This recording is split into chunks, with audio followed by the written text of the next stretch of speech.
The lunchroom doors slammed open so hard the sound bounced off the cheap ceiling tiles and metal table legs. Conversation snapped off mid-sentence. Plastic forks froze halfway to mouths. For one suspended second, every kid and every adult in the school hall turned toward the doorway. Tank Carson stood there, silhouetted against the brighter hallway light, leather cut still dusty from the road. Eyes already locked on the far corner, like he'd been aiming at it the whole drive over. He'd gotten the call exactly 10 minutes earlier while tightening a loose chain on a customer's bike. Unknown number. Shaky voice. No introduction. Check on your daughter. At lunch. Now. He'd wiped his hands on a rag, grabbed his helmet, and left the bike half-finished on the stand. Now he saw why. Lily was on the floor. Not kneeling to pick something up, not playing, sitting. Back against the cinder-block wall beside the trash cans, dress bunched under her, knees drawn in. Her pink lunch tray lay upside down 3 feet away, milk leaking into a cloudy puddle across the tiles. Crackers, carrot sticks, and half a sandwich were scattered in a dirty semicircle around her. She was eating off the floor, pinching food up between her small fingers and putting it in her mouth like this was just how it worked. Tank felt something in his chest tear. Lily. His voice came out lower than he meant, rough as gravel. She flinched anyway, head snapping up. For a heartbeat, her big blue eyes were just scared. Then they recognized him. "Daddy?" Her voice cracked. "You're early." He walked, not ran, through the rows of tables. The walk was somehow worse. Each step heavy, controlled, measured. Kids shrank back. A few parents along the sidewall put hands on their children's shoulders like he might reach over and snatch them. He didn't see them. He saw his daughter, cheeks flushed with embarrassment, crumbs stuck to her fingers, eyes already shining with tears she was trying not to let fall. He knelt down, not caring that his jeans hit spilled milk and mashed food. "What happened?" he asked quietly. She tried to smile, the way kids do when they think they'll get in less trouble if they pretend everything's fine. Her lip trembled anyway. "I dropped it," she whispered. "My tray, it just slipped. They said if I didn't clean it up, I couldn't get anything else. And I was hungry." Tank's jaw clenched. "Who said that?" Lily's eyes flicked over his shoulder. He followed her gaze. Near the serving line, a woman in a neon safety vest stood with arms crossed and an expression that had calcified into permanent annoyance. The lunch monitor. Mid-50s, tight mouth, hair pulled back into a bun that looked painful.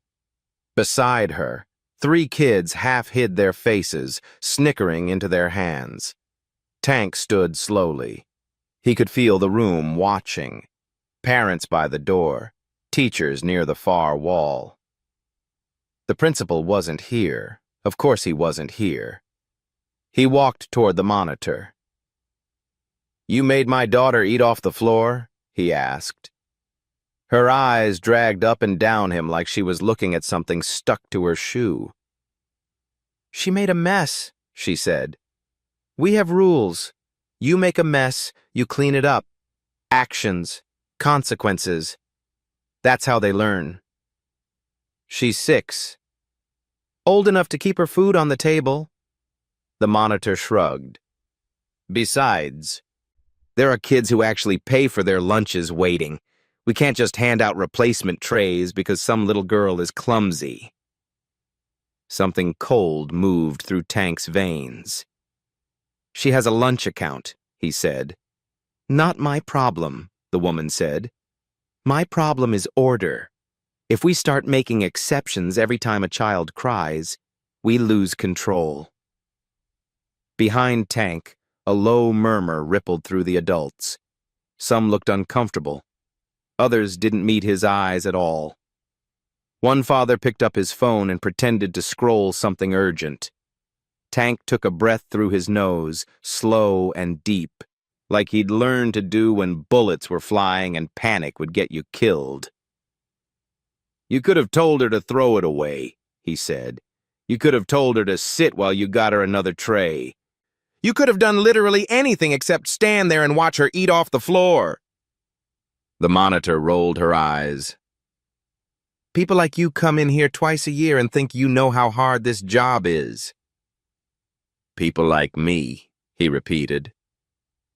"Leather, tattoos, attitude," she said, flicking her fingers at his vest. "We all know the type. You barge in, you shout, you scare the other kids, then you disappear." Tank almost laughed.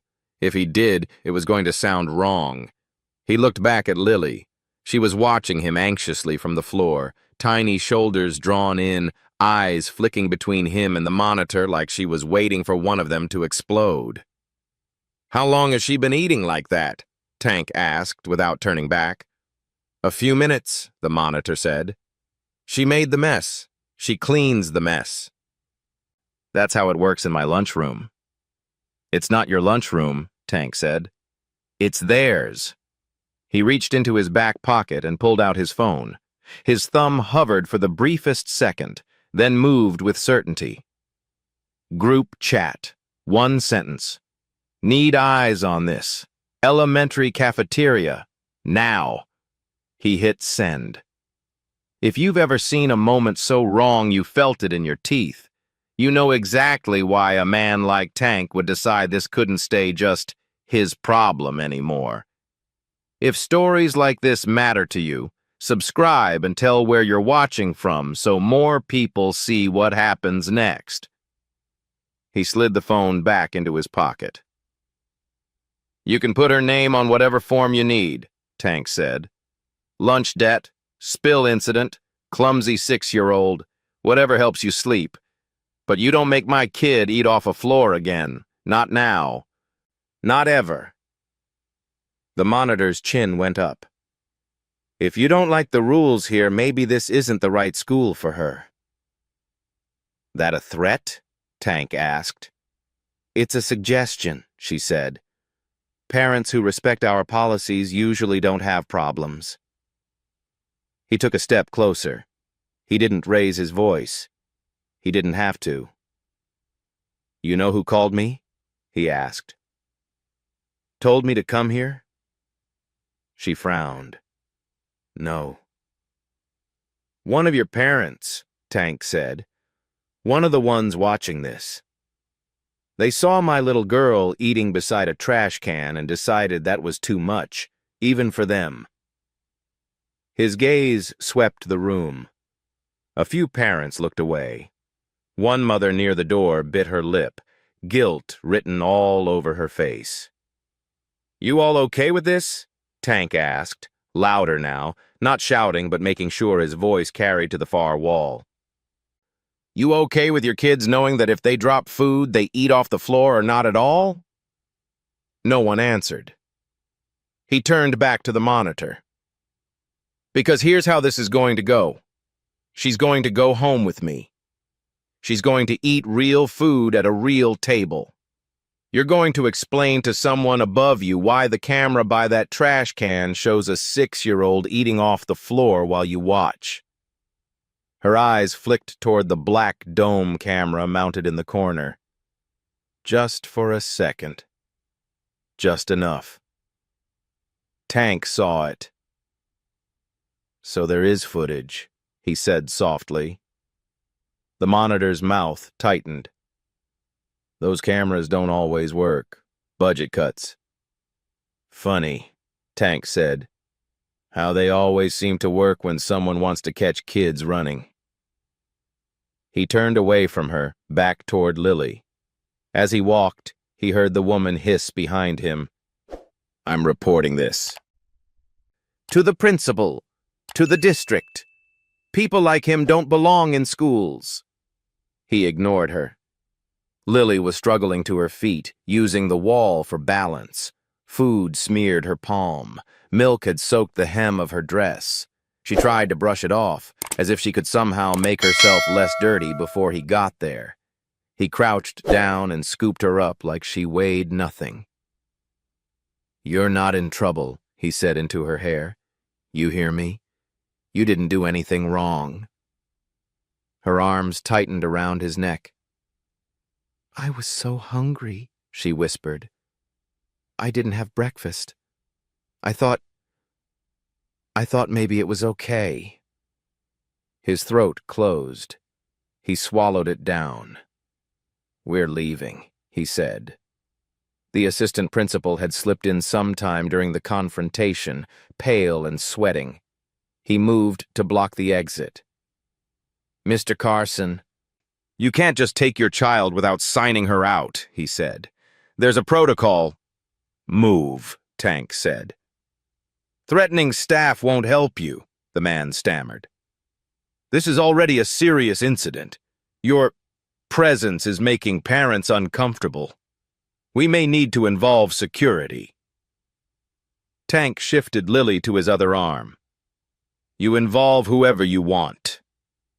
But the next person who tries to stop me from walking out that door with my daughter better be ready to explain themselves to more than just the district." The assistant principal frowned, not understanding. "What's that supposed to mean?" It meant the vibration in Tank's pocket had already started. 1 message, 2, 5, 10. The group chat blowing up. On the far side of the hall, near the windows, a boy pressed his face against the glass and gasped. "Look! Motorcycles!" 30 seconds later, the faint rumble began. It started as a tremor under their feet, barely noticeable under the hum of fluorescent lights and lingering chatter. Then it grew. A low, rolling growl that crept into the room from somewhere outside, vibrating through the table legs. Kids turned toward the windows, craning their necks. A teacher hurried over, hissing, "Sit down, please, we're still—" The first motorcycle slid into view in the parking lot. Then another, and another. In less than a minute, the school's modest row of staff cars and minivans was surrounded by chrome and steel. Engines filled the air like thunder trying to get in. The assistant principal's face went from pale to greenish.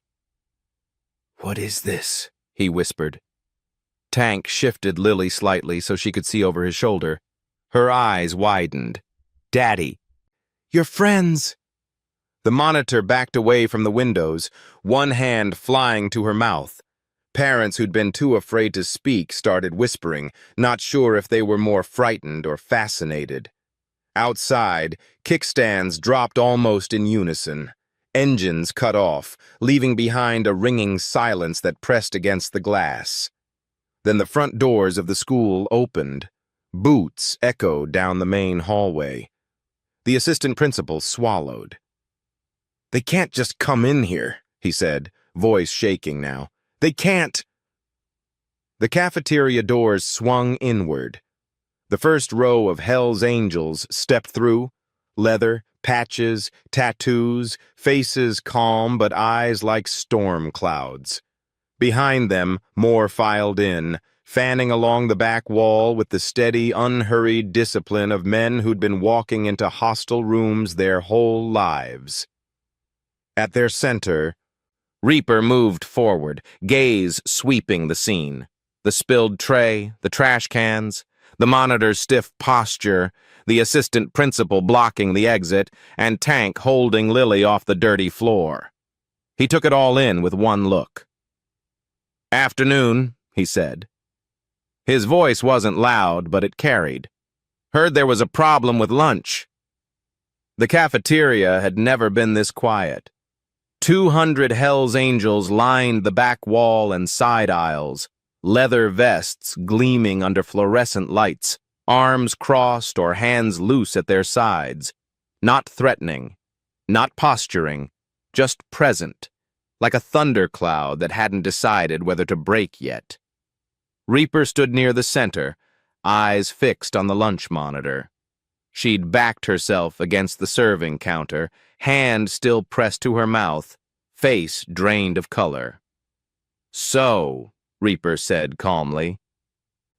"Who wants to explain why a 6-year-old was eating off the floor?" The assistant principal stepped forward, clipboard clutched like armor. "This is highly inappropriate. You cannot just march into a school." "We walked," Reaper interrupted. "Politely, through the front doors. Nobody stopped us." "You're trespassing," the assistant principal stammered. "I'm calling the principal and security." "Good idea," Reaper said. "Call them." The man fumbled for his phone, fingers shaking. Tank shifted Lily in his arms. She'd stopped crying but hadn't let go of his neck, her face buried against his shoulder. A few of the bikers near the front, Axel, Wrench, Ghost, glanced at her, expressions softening for half a heartbeat before hardening again. A mother near the windows stood slowly. She was younger, maybe early 30s, wearing yoga pants and a hoodie. Her voice came out tentative but steady. "I saw what happened," she said. Every head turned toward her. She swallowed. Lily dropped her tray. It was an accident. The monitor told her she had to clean it up herself or she wouldn't get another one. She paused, glancing at the monitor, then back at the bikers. Lily asked if she could throw it away and get a new tray. The monitor said no. She said if Lily was hungry, she could eat what was on the floor. Gasps rippled through the room. Parents exchanged looks, some horrified, some pretending they hadn't heard. The lunch monitor's face flushed red. "That's not what I said. She's twisting. I recorded it," the mother said quietly. Silence dropped like a stone. She held up her phone. "I was filming my son. He was excited about his birthday cupcake." The audio caught everything. Reaper's eyebrow lifted. "Mind playing that for us?" The assistant principal stepped forward. "Absolutely not. That's a violation of..." "Of what?" Reaper asked. "Privacy? In a public school cafeteria?" He looked at the mother. "You okay sharing that?" She nodded and tapped her screen. A moment later, a tinny voice filled the room. "Made a mess. You clean it up. I'm not your maid." Then Lily's small, shaking voice. "Can I just throw it away? Please?" "You wanted lunch. There's your lunch. On the floor. Eat it or don't. I don't care." The recording stopped. The cafeteria felt like all the oxygen had been sucked out. If you just heard proof that this wasn't a misunderstanding, it was cruelty. You're not alone. Like and subscribe so this story reaches people who can do something about it. Tank's grip on Lily tightened. She stirred against his chest, whispering, "Daddy, I want to go home." "Soon, baby," he murmured. The principal finally arrived, pushing through the cafeteria doors, face already red and flustered. He was a short man in his 50s, glasses sliding down his nose, tie crooked. He took one look at the bikers and froze mid-step. What is going on here?" he asked, voice climbing an octave. Reaper gestured at the mother with the phone. "Your staff humiliated a child. We're here to make sure it doesn't happen again." The principal's eyes darted between Tank, the monitor, and the wall of leather. "I'm sure there's been a misunderstanding." "There's a recording," the mother said, holding up her phone. "Would you like to hear it?" The principal's mouth opened, closed, then opened again. We can discuss this in my office. Privately." No, Tank said. His voice cut through the noise like a blade. We do this here. In front of everyone. Same way my daughter was humiliated. The principal flinched. Mr. Carson, I understand you're upset, but bringing these men into a school full of children, these men, Reaper said quietly, have been nothing but respectful. Can you say the same about your staff? The principal turned to the lunch monitor. Is this true? Did you tell a child to eat off the floor? She shifted, arms crossing tighter. I told her she needed to take responsibility for her actions. Kids these days expect everything handed to them. A little accountability never hurt anyone. She's 6, Tank repeated, voice low and dangerous. And she'll be 7, then 8, then 18, the monitor shot back. Better she learns now than later. Axel, standing near the trash cans, bent down and picked up one of the scattered crackers. He held it up, dirt and crumbs clinging to it. This what you call a lesson? He asked. The monitor's chin lifted. I don't expect people like you to understand discipline. People like us, Axel said slowly, know the difference between discipline and cruelty. Sounds like you don't. The principal raised his hands. Everyone, please. Let's not escalate this. I'll review the incident, speak with the staff involved, and issue a formal... Not good enough, Reaper said. The principal blinked.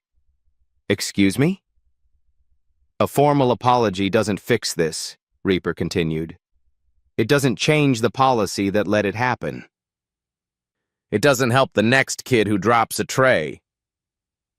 A father in the back row stood up, arms crossed. He was tall, clean-cut, wearing a polo shirt. He's right, the father said. My son told me last week that another kid got yelled at for not finishing his vegetables. The monitor dumped them back on his tray and told him he couldn't leave until he ate them. The kid has a texture issue. He threw up at the table. More whispers. A few parents nodded. One covered her mouth. The principal's face went pale. I wasn't made aware of that. Because nobody tells you, the mother with the phone said. Because we're scared if we complain, our kids will get targeted. The lunch monitor scoffed. That's ridiculous. I treat every child the same. Yeah, Wrench said from the side wall. Sounds like that's the problem. Another parent, an older woman with graying hair, stood slowly. I volunteer here twice a week, she said. I've seen kids eating alone because they couldn't afford hot lunch and were embarrassed. I've seen kids told they couldn't have seconds even when there was food left over. I thought it was policy. It is policy, the monitor said defensively. We have budgets, waste regulations. I don't make the rules, I just enforce them. By making children eat off the floor? The older woman asked, voice hardening. That's not policy. That's power you decided to abuse. The room erupted into overlapping voices. Parents arguing, kids asking what was happening, the assistant principal trying and failing to restore order. Reaper let it simmer for a moment, then raised one hand. The cafeteria fell silent. Here's what's going to happen, Reaper said. You're going to pull the security footage from that camera. He pointed at the black dome near the trash cans. We're going to watch it, all of us. Then we're going to decide what happens next. The principal stammered. The footage is... It's district property. I can't just... Then call the district, Reaper said. Right now. Tell them 200 concerned citizens are waiting. The principal looked like he might pass out. Before he could respond, the cafeteria doors opened again. Two police officers stepped inside, hands resting near their belts, eyes scanning the room with practiced caution. The older officer, a man in his 40s with silver at his temples, locked eyes with Tank. His expression shifted, surprise, then something almost like relief. "Tank Carson," he said. Tank nodded. "Cruz." Officer Cruz walked forward, his partner trailing uncertainly behind. "Heard there was a disturbance. Didn't expect to see you in the middle of it." "Didn't expect to be here," Tank said. "But someone made my daughter eat off the floor, so here I am." Cruz's jaw tightened. He turned to the principal. "That true?" The principal opened his mouth, but the mother with the phone stepped forward. "I have audio proof, officer. Would you like to hear it?" Cruz nodded. She played the recording again. By the end, his partner's face had gone hard. "Who's the monitor?" Cruz asked. The woman near the serving counter raised her chin defiantly. "I am, and I stand by what I did. That child needed to learn." Cruz stared at her for a long moment. "You made a 6-year-old eat off a dirty floor. She made a mess. She's a child. She's old enough to—" "Ma'am," Cruz said, voice dropping into official territory, "step outside with me, now." The monitor's confidence flickered. "I don't have to—" "You do," Cruz said, "because if that recording is accurate, we're looking at potential child endangerment. And if there's footage, we're going to see it, so you can come with me voluntarily or I can make this much harder." Her face went white. She glanced at the principal, who looked away. Slowly, she walked toward the doors. Cruz followed, his partner close behind. If watching accountability finally show up after years of unchecked cruelty feels satisfying, you're witnessing exactly why this moment matters. Like and subscribe to see what the cameras reveal next. The cafeteria buzzed with whispers. Parents leaned together, talking in low, urgent voices. Kids watched wide-eyed, not fully understanding but sensing that something important was happening. Reaper turned to the principal. "The footage! Now!" The principal hesitated, then nodded. "It's in the main office. Follow me." They moved as a group.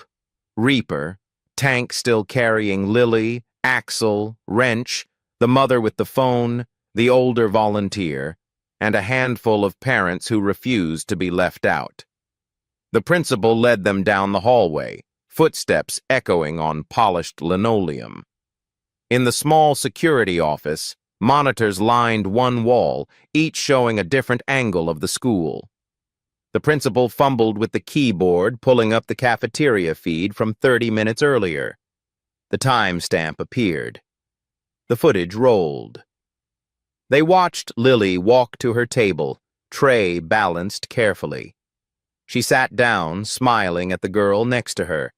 Then, as she reached for her milk, another kid, one of the boys who'd been snickering earlier, bumped her arm hard. The tray tipped, slid, and crashed to the floor. Lily's face crumpled. The monitor appeared in the frame, arms crossed, watching. Lily looked up at her, clearly asking something. The monitor shook her head, pointed at the mess, and walked away. Lily knelt, looking around, then slowly started picking up the food. The monitor returned, stood over her, and said something. On the silent footage, Lily's shoulders sagged. She sat down fully, back against the wall, and began eating off the floor. Tank closed his eyes. His hand trembled slightly against Lily's back. The older volunteer covered her mouth. "She was set up," she whispered. "That boy knocked her tray on purpose." Reaper's expression darkened. "Run it back." "Show me the kid who did it." The principal rewound the footage. The boy's face became clear, freckles, buzz cut, smirking as he walked away after bumping Lily. "Who is that?" Reaper asked. The principal swallowed. "That's Connor Briggs." "Where is he now?" "Still in the cafeteria, I assume." Reaper turned and walked back toward the cafeteria, the group following. When they entered, he scanned the tables and pointed. "That him?" The boy froze, face going pale. Reaper walked over and crouched beside him, voice calm. "You knocked that girl's tray on purpose, didn't you?" Connor's mother, sitting nearby, stood abruptly. "How dare you accuse my son?" "We have footage," Reaper said, not looking at her. "Clear footage. So I'll ask again. Did you knock her tray?" Connor's lip trembled. He glanced at his mother, then nodded. "Why?" Reaper asked. Because she's weird," Connor mumbled. "And her dad's scary." The words hung in the air. Tank's jaw clenched. Lily stirred in his arms, whispering, "It's okay, Daddy." Connor's mother's face flushed. "He's just a child. He didn't mean—" "He meant it enough to do it," the older volunteer said sharply. "And your son is the reason Lily was humiliated." The mother had no response. Reaper stood. "Here's what's going to happen. That boy apologizes to Lily. Your monitor is gone. And we're going to talk about how this school treats kids who don't fit your idea of normal." The principal wrung his hands. "I can't just fire staff without—" "Then suspend her," Reaper said. "Pending investigation. Unless you want this footage on every news station by tonight." The principal's face crumbled. Fine. She's suspended. Outside, Cruz returned, face grim. "Monitor's in the car. She'll be interviewed at the station." He looked at Tank. "You want to press charges?" Tank looked down at Lily. "What do you want, baby?" She thought for a moment. "I just don't want anyone else to eat on the floor." Cruz nodded. "Fair enough." If a 6-year-old just taught a room full of adults what justice actually looks like, you just saw leadership. Like and subscribe so her voice carries beyond this cafeteria. The crowd began to disperse. Parents gathered their kids. The bikers filed out quietly, engines rumbling to life one by one. Reaper stopped beside Tank at the exit. "This isn't over." Tank frowned. "What do you mean?" Reaper pulled out his phone, showing him a text from Ghost. "Other schools. Same thing. Dug around. This is district-wide." Tank's blood went cold. "How many schools?" "At least 4 that we know of." Lily looked up at her father. "Daddy, can we help them too?" Tank stared at his daughter, then at Reaper. "Yeah," he said. "We can." 3 days after the cafeteria incident, Tank sat at his kitchen table staring at a folder Ghost had dropped off an hour earlier. Inside were printouts, screenshots, and handwritten notes that made his stomach turn. Roosevelt Elementary. Girl forced to stand during lunch for a week after forgetting lunch money. Lincoln Middle. Boy made to scrub tables with his bare hands after spilling juice. Westfield Primary. Entire class denied recess because one student couldn't afford a field trip fee. Madison Heights. Kids eating in a bathroom because the cafeteria ran out of seats for free lunch students. 4 schools. Same district, same pattern of quiet cruelty disguised as policy. Lily walked into the kitchen, backpack slung over one shoulder. ready for her first day back. She'd been nervous all morning, asking if the monitor would be there, if kids would be mean, if Daddy was sure she had to go. "You okay, Daddy?" she asked, spotting the folder. Tank closed it quickly. "Yeah, baby. Just work stuff." She didn't look convinced, but she nodded. "Can Uncle Reaper pick me up today? You said he would." "He will," Tank promised. "I've got a meeting after lunch." "About what?" Tank hesitated. "About making sure what happened to you doesn't happen to other kids." Lily's eyes widened slightly.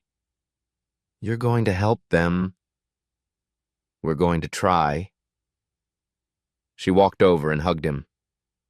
"Good. Nobody should eat off floors." Tank drove her to school, walked her to the front doors, and watched until she disappeared into the building. A new lunch monitor had been assigned, younger, with kind eyes and a reputation for sneaking extra snacks to kids who needed them. The principal had sent a formal apology letter. The district had opened an investigation. But Tank knew investigations moved slow. Policy changes moved slower. And in the meantime, kids were still being punished for being poor, clumsy, or different. By noon, Tank was sitting in a cramped conference room at a community center on the east side of town. Around the table, Reaper, Axel, Ghost, Wrench, 2 school board members who'd agreed to meet quietly, and a woman named Claudia Torres, an attorney who specialized in education law and had a reputation for taking cases no one else wanted. Claudia spread the contents of Ghost's folder across the table. "This is enough to trigger a formal civil rights complaint," she said. "Discriminatory enforcement of policy based on socioeconomic status. If we can prove it's systemic, the district could face federal oversight." One of the school board members, a man in his 60s named Gerald, shifted uncomfortably. "You're talking about dragging the entire district through a legal nightmare. Think about the optics." "I am," Claudia said. "The optics of children being humiliated for being poor." The other board member, a younger woman named Vanessa, leaned forward. "I've heard rumors, complaints buried in emails, parents too scared to escalate. But I didn't have proof."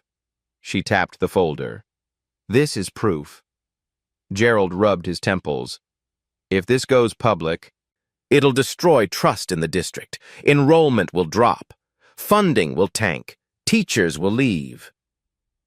"Then maybe it should," Reaper said quietly. "If the system protects itself instead of kids, it deserves to burn." Gerald's face reddened. "Easy for you to say. You're not responsible for keeping schools open." "Neither are the kids eating off floors," Tank said. "But somehow they're the ones paying the price." Vanessa looked at the folder again, then at Claudia. "What do you need from us?" "Access," Claudia said. "Every incident report filed in the last 3 years. Cafeteria budgets, disciplinary records. If this is systemic, the pattern will show." Gerald shook his head. "That's confidential district information. I can't just—" "You can," Vanessa interrupted. "With a subpoena. Or voluntarily, if you care more about fixing this than covering it up. If watching people in power forced to choose between protecting reputations or protecting children feels tense, it is. Like and subscribe to see which way this decision falls." Gerald stood abruptly. "I need to make a call." He stepped out of the room. Vanessa exhaled slowly. "He's going to try to block this. He's been on the board 20 years. He hates anything that makes waves." "Then we make bigger waves," Ghost said. We've already got parents willing to talk, media contacts ready to run the story. He can block access to files, but he can't block witnesses. Claudia nodded.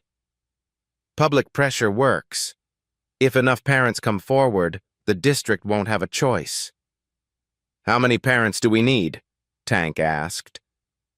10 credible accounts, Claudia said, across multiple schools, documented if possible. The more detail, the better. Reaper pulled out his phone. We've already got 6 lined up. Ghost's been making calls all week.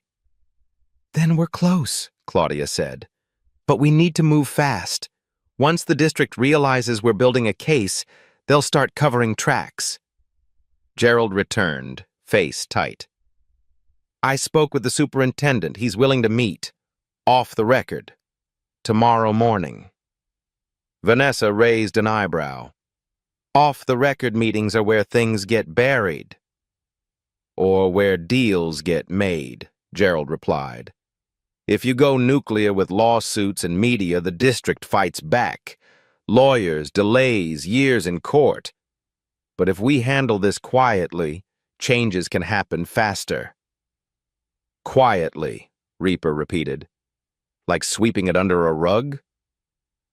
Like giving people a chance to fix it before you destroy them, Gerald snapped. Tank leaned forward. What's the superintendent offering? Gerald hesitated. Policy review, mandatory staff retraining, external audit of cafeteria operations, but only if you agree not to go public. Claudia's eyes narrowed. That's not accountability. That's damage control. It's more than you'll get in court for the next 3 years, Gerald said. Take the win. Tank looked at Reaper, who was staring at the folder with an unreadable expression.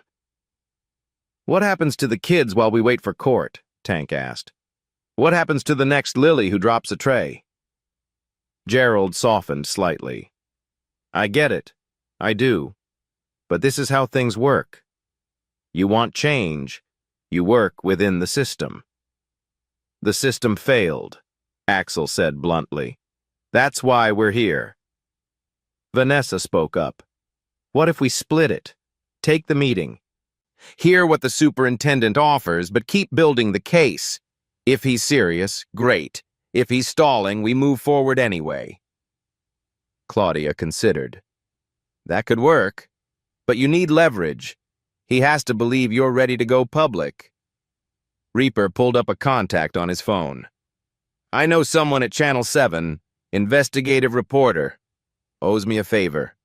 1 call, and this is tomorrow's lead story. Gerald's face went pale.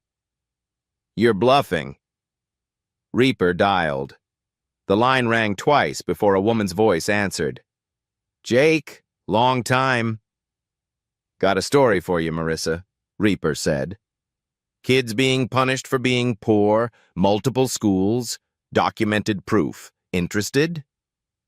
Are you kidding? Send me what you have. I can run it Thursday. Reaper looked at Gerald. Want me to send it? Gerald's jaw worked. Fine. We meet with the superintendent. But you bring the evidence. All of it. Make him see what's at stake. Reaper ended the call without sending anything. Deal. If you just watched a biker threaten a school board with the truth and win, you're seeing power flip in real time. Like and subscribe to see what the superintendent does next. The next morning, Tank, Reaper, Claudia, and Vanessa sat across from Superintendent Richard Bowman in a sterile district office that smelled like stale coffee and fear. Bowman was a polished man in his 50s, expensive suit, practiced smile, hands folded calmly on the desk. I appreciate you coming, he said smoothly. I've reviewed the preliminary reports, deeply troubling. I assure you, we take these matters seriously. Claudia slid the folder across the desk. Then take this seriously. 4 schools, dozens of incidents. a pattern of staff punishing students for poverty. Bowman flipped through the pages, expression neutral. I see a handful of isolated incidents blown out of proportion. Isolated? Tank said. My daughter ate off a floor because your staff decided she didn't deserve better. Bowman's smile didn't falter. An unfortunate miscommunication. The staff member has been disciplined. Suspended, Reaper corrected. Not fired. We follow due process, Bowman said. But I'm prepared to make changes. Effective immediately, I'm implementing new cafeteria protocols. No child will be denied a replacement meal. Staff will undergo sensitivity training. We'll conduct an internal audit. Internal, Claudia repeated. Meaning you investigate yourself. Meaning we handle it professionally, Bowman said. Without dragging families through a public spectacle. Vanessa leaned forward. What about the kids who've already been harmed? What about accountability? Bowman's smile thinned. I'm offering solutions.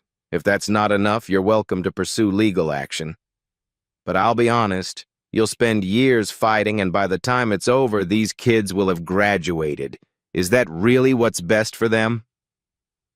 Tank felt his hands curl into fists under the table. The man was good, smooth, turning their fight for kids into a threat against them.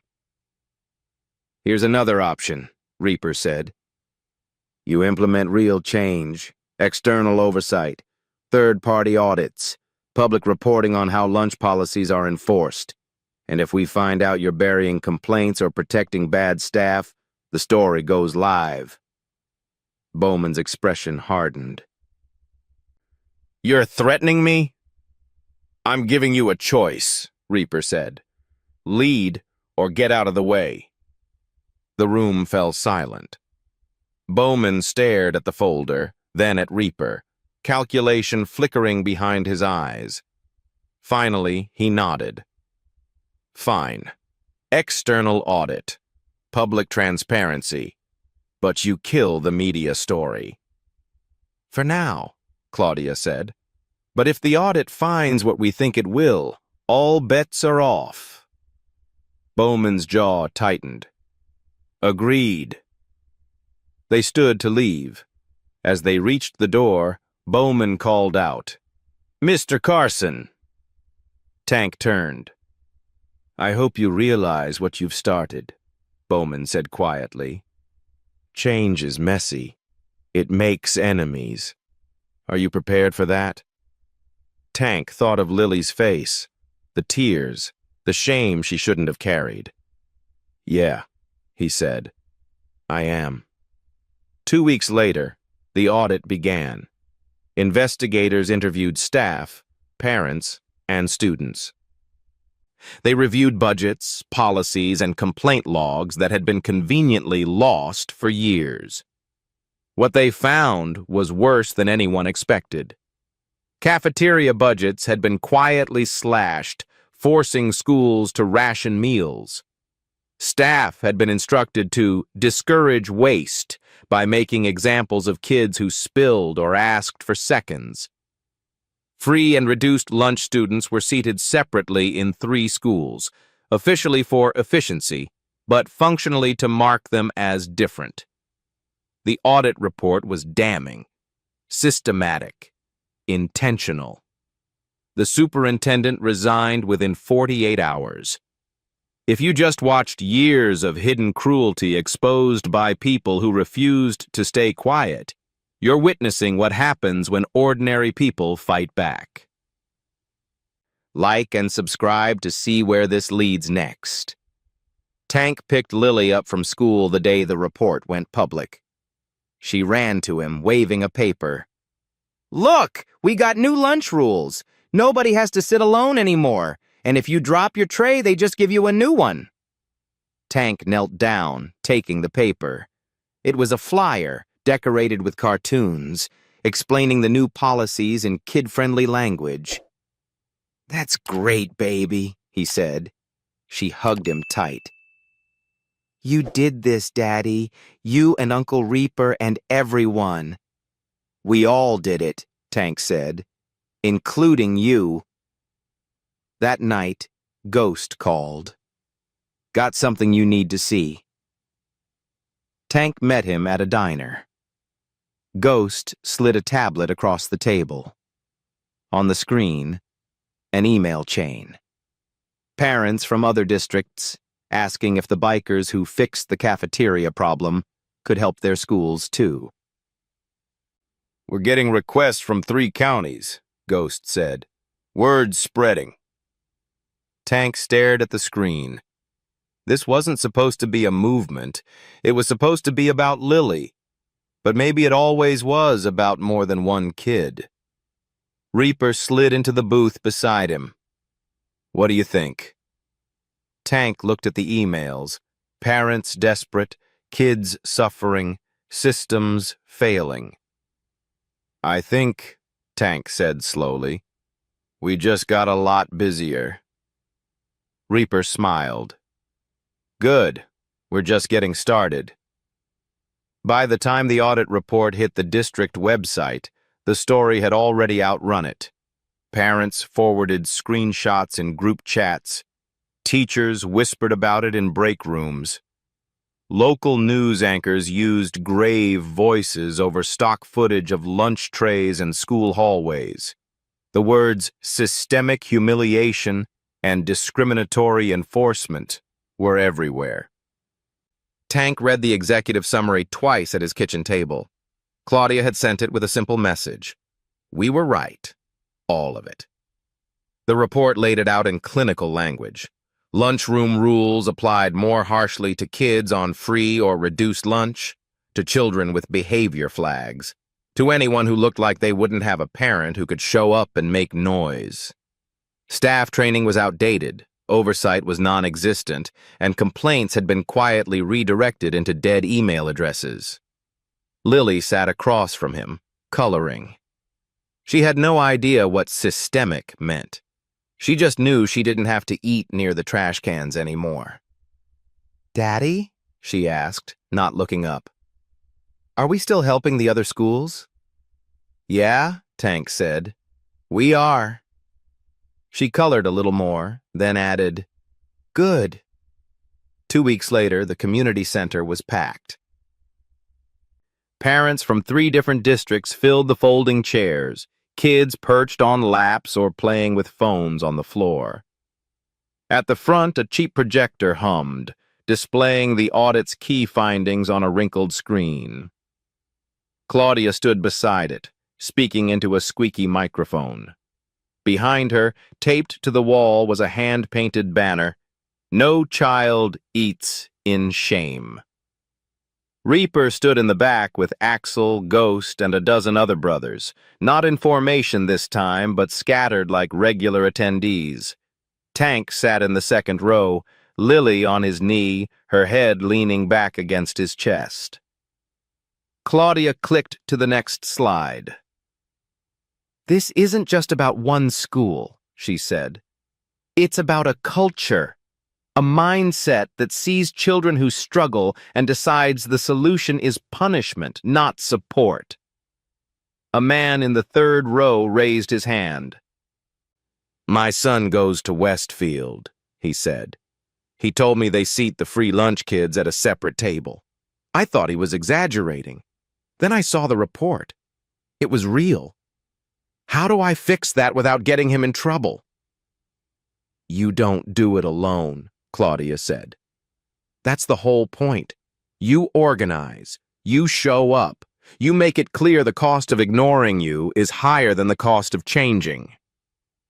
Vanessa, the younger board member, stepped up. "We've already started rewriting district policy," she said. "But policies are just words until people enforce them differently. That's where you come in. You hold us accountable." A woman near the back spoke up. "We're just parents. We're not bikers." We don't have 200 people who can walk into a cafeteria. Every head turned instinctively toward the back of the room. Reaper let out a breath that was almost a laugh. You shouldn't need 200 bikers, he said. You should only need to be right. But until the system acts like that's enough, we'll stand behind you. If you've ever wished someone would stand behind you when you speak up, this is that moment. Like and subscribe so more people see what backing looks like. After the meeting, people clustered in small groups, swapping stories, contacts, ideas. Claudia handed out templates for formal complaints. Vanessa collected names for a parents' council. Ghost scribbled notes as mothers and fathers described what their kids had faced. Tank found himself at the center of a small circle. Parents who recognized him from the news segments, from whispers, from the story about the biker whose daughter had eaten off the floor. You're Tank, right? A father asked. From Hawthorne Elementary? Yeah, Tank said. That's me. The man exhaled. My name's Malik. My daughter goes to Jefferson. She has sensory issues. They mocked her for not finishing her food. I tried talking to the principal.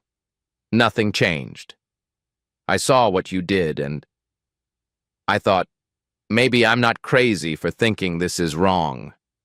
You're not crazy, Tank said. You're a good dad. Malik's eyes shone. How do you keep going? I'm tired. Tank glanced at Lily, now sitting on the floor showing another kid how to draw motorcycles. I get tired too, he admitted. But then I remember what it felt like walking into that cafeteria and seeing her on that floor. And I remember that if I back down, the people who did that win. I can't live with that. A woman joined them, clutching a folder. I brought pictures, she said. From Lincoln. They made my son scrub the tables with napkins because he spilled juice. His hands were raw. I took photos. I didn't know what to do with them. Now I do. Give them to Claudia, Tank said. She'll know where they go. As the room emptied, Reaper came to stand beside him. You're getting good at this, Reaper said. Good at what? Tank asked. Being the guy people go to when they're scared, Reaper said. Not because you're loud, because you're still there when it gets quiet. Tank snorted softly. That sounds like your job. We can share, Reaper said. The changes started small and local. Hawthorne Elementary installed round tables instead of long ones, so there was no free lunch table and everyone else's table. A sign went up in the cafeteria. Every kid eats, no exceptions. Jefferson introduced a buddy lunch program. Volunteers from local groups, including a few bikers in plain clothes, came to sit with kids who'd been eating alone. Lincoln brought in a social worker to train lunch staff on trauma-informed practices. Madison Heights, the worst offender, replaced its principal entirely. Then the story broke wider. Channel 7 ran a feature titled The Angels of the Cafeteria, pairing audit findings with footage of leather-clad bikers standing awkwardly in school hallways, sticking out like wolves in a flock, but clearly trying to be gentle. Some people mocked it. Others questioned motives. But most viewers saw what mattered. Kids who no longer had to choose between hunger and humiliation. A month later, Tank found himself back in the same school hall where it had all started. This time, there were streamers and folding chairs again, but the occasion wasn't a graduation. It was a district-wide Dignity Day assembly. Posters drawn by students covered the walls. Kindness counts. Everyone deserves lunch. Respect is free. Lily sat in the front row with her class, legs swinging. She spotted Tank at the back and waved so hard her hair ribbon slipped. On stage, the new superintendent, a woman this time with tired eyes and a no-nonsense haircut, stepped up to the microphone. "A few months ago," she said, "we failed. Not just once, not just at one school, but as a system. We allowed policies and pressures to dehumanize the very people we are supposed to serve. Your children." She looked out at the crowd. "We were confronted, not politely, not quietly, but clearly. And we are better for it." She gestured to one side of the stage. Tank blinked as his name was called. "Tank Carson," she said. "Would you join me, please?" The hall murmured. He felt every eye on him as he walked down the aisle. For a second, he was back in that moment when the assistant principal tried to block his path. But this time, the only thing between him and the stage was open air. He climbed the steps, feeling deeply uncomfortable under the stage lights. The superintendent offered her hand. "Mr. Carson," she said into the microphone, "on behalf of this district, I want to thank you. You refused to accept what was done to your daughter as just the way it is. You forced us to see what we'd stopped seeing." He cleared his throat. "I just didn't want her eating off floors," he said. Laughter rippled through the crowd. Not cruel this time, warm. "That's how it starts," the superintendent said, with one parent saying no more. She held up a plaque, simple, wooden, with engraved text. "In recognition of those who stood for student dignity." Underneath, "Tank Carson and community allies." He took it, feeling strange. This wasn't why he'd done any of it. But he also thought of Lily, looking up and seeing her father not as the man people whispered about, but as someone the school thanked. "Can I say something?" Tank asked. The superintendent handed him the mic. He looked out at the rows of kids, the parents, the teachers, the line of bikers squeezed into the back row looking wildly out of place. "I'm not good at speeches," he started. "Most of you know I'm more of a show up and argue in hallways type of guy." A ripple of laughter. "I don't care about plaques," he said, "or being on the news. I care about walking into a cafeteria and knowing that if a kid drops their tray, the worst thing that happens is someone helps them pick it up. That's it. That's all this was ever about." He looked at Lily. "We failed you once," he said softly. "We're not going to do it again." He handed the mic back, relief washing through him. The superintendent nodded and turned back to the crowd, moving on to student speakers. Later, outside, Tank stood by his truck holding the plaque awkwardly. Reaper leaned against a nearby bike, watching kids stream out of the building. "You did all right," Reaper said. "I was shaking," Tank said. "Nobody could tell." "Liar," Reaper smirked. "Little bit." Lily ran up, backpack bouncing. "Daddy, you were on stage. Everyone clapped." "Yeah," he said.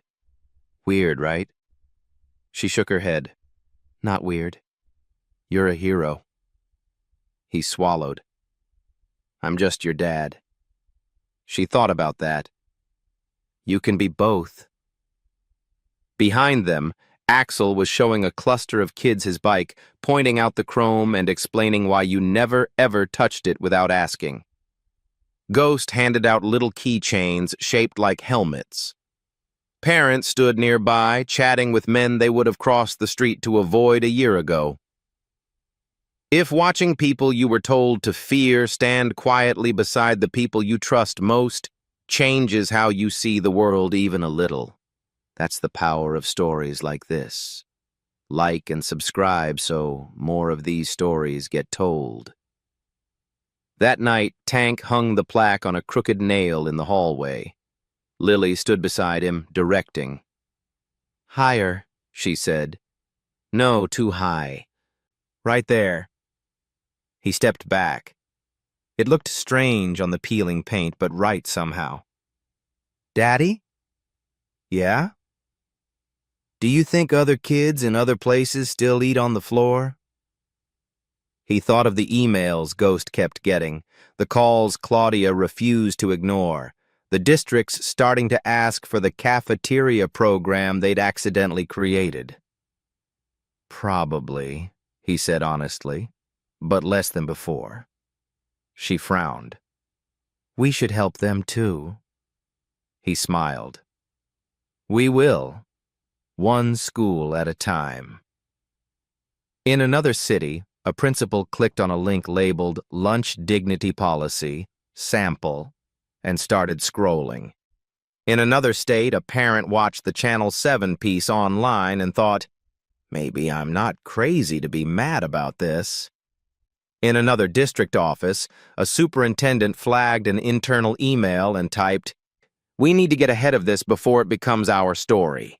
And in a quiet neighborhood where engines used to mean trouble, the low rumble of motorcycles now sometimes meant volunteers arriving for buddy lunch duty. The world didn't flip overnight. But in one small cafeteria, a little girl who had once eaten off a dirty floor now sat at a round table, sharing her dessert with a new kid who'd been sitting alone. "Here," Lily said, sliding half her cookie onto his tray. "At this school, nobody eats by the trash cans." Her dad walked past the open cafeteria doors, caught the line, and couldn't help the small, rough laugh that escaped him. He'd never wanted to be anyone's hero. He still didn't. He just wanted kids like Lily to sit at tables instead of floors. Turns out that was enough to change more than one room.